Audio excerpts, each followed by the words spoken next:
Rev Mel's ninja skills will kick your ass. She will love you long time. Welcome back. Sensation of having, you know, the piercing and the hooks thrown into the person. It's called throwing hooks. So does it puts a shock in your system? It does. Well, the endorphin rush is amazingly intense, as well as there's a whole process that goes to it. Some people go into shock when they're going up. We have amazing facilitators. Meister Schmears is an amazing facilitator. He's taken so many people up. I don't even know how many. But some people go into shock. Some people need to go up and down. Some people, you know, they need to, you know, come back down and eat a little chocolate, have a little juice, get their blood sugar back up to par, you know, decide whether or not they still want to continue. Some people do, some people don't. Yeah. Everybody's different. But how have you taken this from a spiritual thing, from what the Indians do, to a performance? Well, that's what core predominantly does, is they have taken that practice and they've incorporated that into the performance art, which I think is amazing and fantastic, because we get to tell these amazing stories with incorporated of the flesh hook suspensions and, you know, body modifications that are performed on stage. If you go to wearecore.com, you can see actually there's a demo reel on there of some of the past performances and things like that in galleries of people doing, you know, singular, you know, like suicide suspensions, full horizontal suspensions, and a prone coma, a Superman, which is prone, which is 10 hooks down the back of the body, dispersed evenly. And then there's a coma position, which a person is face up, just like the movie Coma. There's the Okipa suspension, which I've done, which is from the chest. Wow. That was probably to the date most intense. I've done 2 suicides, 2 Supermans, an Okipa, and I've done 2 energy pulls from the chest. Wow. Which is really beautiful. It's really beautiful. You know. What possessed you to want to do this? Just a journey of higher self, really. It was just like, how amazingly intense can we make an energy exchange? For me, that was my motivation, is, all right, the energy exchange. My first suspension, like I said, was with Sir Skip Dog for his birthday. And I actually brought Sir Skip Dog into the scene many, many years ago. And so it was just like such a blessing, because I'm mentoring him, and I also see him, I'm like his naggy older sister. Yeah. You know, and I couldn't think of a more beautiful, you know, just an introductory to that, and it was really intense. I have a propensity to, in my private suspensions, to astral project. So you leave your body? Absolutely. Yeah. So are you a student of metaphysics? I have not been like a formative student of metaphysics. I love having metaphysical conversations like we've had. Yeah, yeah. Which I think is completely and totally yummy, just to have just such an influx of information on what people's experiences are, and because I'm always a student of the human condition. Well, you talk about energy because, you know, people really don't realize that when you walk into a room that you can feel the energy of the people that are there, and it can either be a negative or a positive experience. And you could actually feel, I went to a gallery opening. There was a woman that walked in, and I felt as if death overtook everything. Yeah. And it turned out a month prior to that, her son died. Yeah. And I was able to channel her son. I mean, it was an amazing, amazing experience.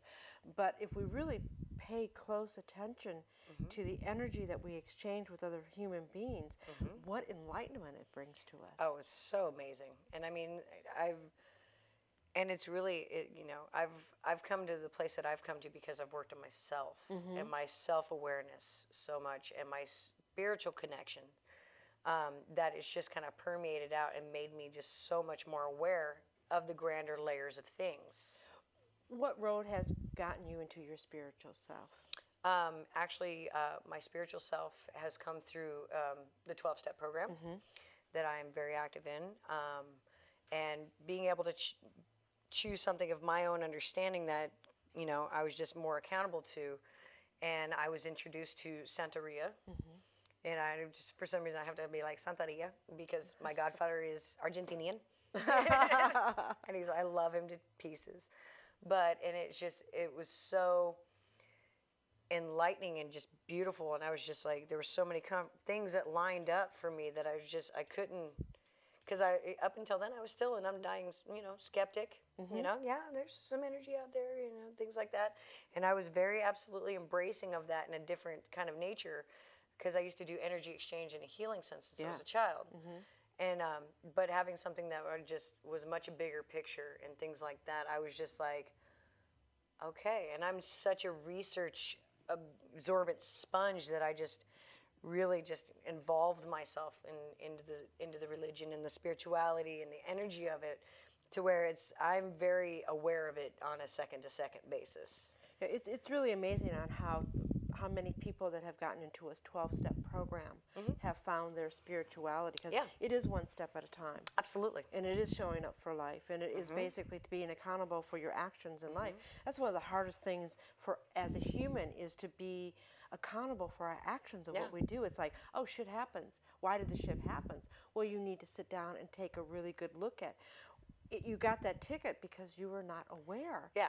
My favorite thing is when people are like, the universe is against me, and this happened, and then this happened. I'm like, well, what's the common denominator, honey? You. Yeah, that's right. And I only can see those things because I've had to look at myself for those things and work on those things. And I really 100% put myself into the center of my 12-step program and was extremely proactive. Yeah. And it was just really beneficial and amazing and beautiful, and so many things opened up for me. Rather how I received myself, how I perceived myself, and that permeated out into my interactions with everybody. Well, with the 12-step program, you really learn how to take off layers, layers of other people's garbage, layers of the thoughts of who you thought you were, the thoughts of what you think the world is existing, and it is a peeling of each layer. That's why you go through that 12-step program. You go through that, like, kind of, it's almost like a clearing away, or you can look at it as a deprogramming, or people say brainwashing. I'm like, well, my brain needed it. Like, totally. Yeah. And I was like, I'm all for it. And I'm all for anything that's people see, use, perceive, or accept that is helping their lives move in a positive, proactive direction that they are participating in life. I'm absolutely 100% supportive of. Yeah, I agree with you.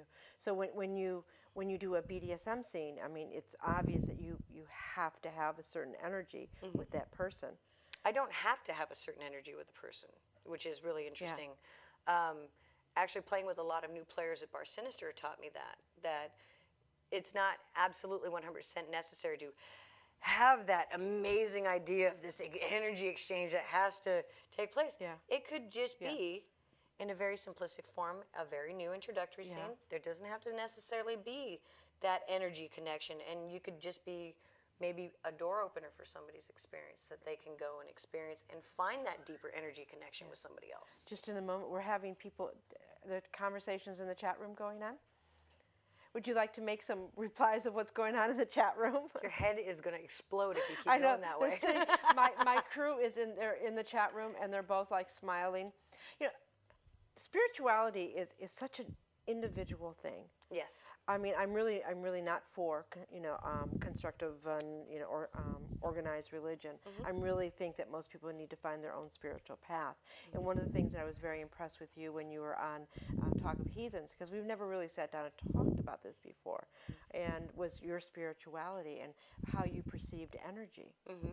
To me, that was just like, it was amazing. It was like a light bulb went off. I said, I really now need to get her on this show before she has her baby. Yeah. Because your whole life is going to change a little bit. It will, and it won't. There'll be a lot of things that will absolutely change. Yeah. Like I said, this is not my first rodeo. Yeah. So I'm aware of what's going to go on, but also it's really just about communication and coming to, and it's going to be a lot different from 10 years ago, which is great, because being older, you have a little bit more coping mechanisms. Yep. And the relationships are different. The relationships, the circumstances, the people, the families, the surroundings are all completely different. And I'm really, really blessed with whom I have around me and my situation. I want to ask you one last question, and this is two questions. Let's do two questions really quickly. The first question is, do you have any advice for anyone that has getting into the lifestyle that's new? any advice that anybody who's new that's coming into the lifestyle, and I've said this before, slow down. Watch, experience, ask questions, educate yourself, and don't ever rush into anything too fast. Wonderful. And where do you see yourself in 5 years? I see myself in 5 years absolutely doing what I love, which is what I do now. And just, just experiencing and participating and being, really, really an active member of like my families and things like that, and doing whatever I can to give back to the amazing community, and that's another thing that I've learned. It's like, I stand on somebody else's shoulders for what they learned, and that needs to be passed on. Yes. And things like that. And I absolutely love teaching. I love mentoring. I love seeing the little light bulbs go on in people's minds.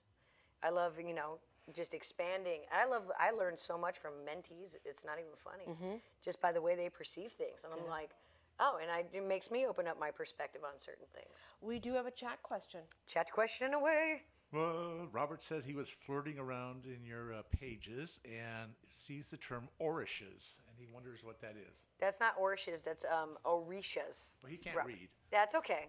What is Orisha?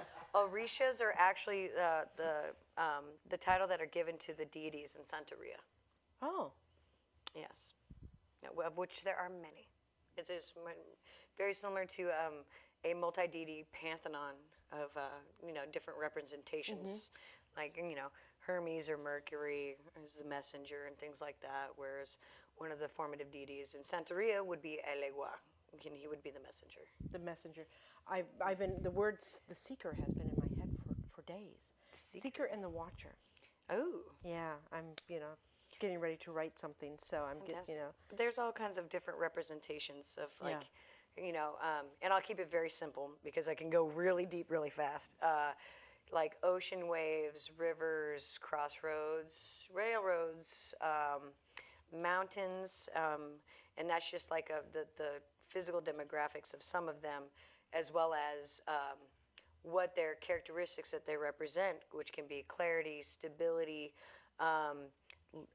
sex, eroticism, sweetness, money, and and it all has a different. You see, I just go into a little space there, and then also they have their own like color representations and their own numbers and their own foods that they like, and it's like the chakra system. It's very, very similar to the chakra system. It's very similar to a lot of different things, and it's really just whatever I feel is right, as opposed to whatever somebody else feels is right. Doesn't make it wrong. It just means it's right for two different people. Is there anything in your life that you would have changed? Nope, absolutely not. Because if I changed any one thing, I might be a different person sitting here in front of you. I love it. You know what? I think that's absolutely fabulous. We've come to the end of the show, regretfully. We could go on for hours, in fact. I probably could. Hours and hours. Hours and hours. But you've been watching the Rev Mel Show, but first of all, I want to thank you. Oh, it's my pleasure. Thank you for coming on the show. Thank This you. has been great. And may I once again? Yes, please. This baby is really lucky. Thank Very, you. very fortunate. So Thank you've you. been watching the Rev Mel Show on TSRnetwork.com, where real people talk about real sex with real kinky people. And ready? It's where we keep on fucking. Thank you, guys. We'll see you guys. Thanks.